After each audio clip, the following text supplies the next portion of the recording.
MG സർവകലാശാല കൈക്കൂലി കേസിൽ ജീവനക്കാരിയെ പിരിച്ചുവിട്ടു. കൈക്കൂലി വാങ്ങിയതിന് വിജിലൻസ് പിടിയിലായ യൂണിവേഴ്സിറ്റി അസിസ്റ്റന്റ് CJLCയെ സർവീസിൽ നിന്ന് പിരിച്ചുവിടാനുള്ള ശുപാർശ സിൻഡിക്കേറ്റ് അംഗീകരിക്കുകയായിരുന്നു. ഇന്ന് ചേർന്ന സിൻഡിക്കേറ്റ് യോഗത്തിന്റേതാണ് തീരുമാനം. ശ്രീജിത്ത് നൽകും കൂടുതൽ വിവരങ്ങൾ. ശ്രീജിത്ത്, വിശദാംശങ്ങൾ.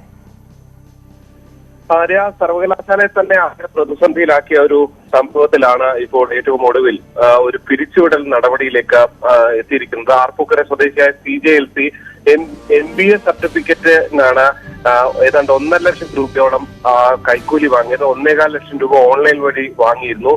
വിജിലൻസ് ആണ് പത്തനംതിട്ട സ്വദേശിനിയുടെ പരാതിയിൽ ഈ CJLCയുടെ അറസ്റ്റ് രേഖപ്പെടുത്തിയത്. അറസ്റ്റും വിജിലൻസ് നടപടികളെല്ലാം തുടർന്നു വരികയായിരുന്നു. ഇതിനിടെയാണ് സർവകലാശാല പ്രത്യേക അന്വേഷണ കമ്മീഷനെ വെച്ചത്. ഏതാണ്ട് 2 മാസം മുൻപ് തന്നെ LCയെ പിരിച്ചുവിടണമെന്ന ശുപാർശ ഈ അന്വേഷണ കമ്മീഷൻ സമർപ്പിച്ചിരുന്നു.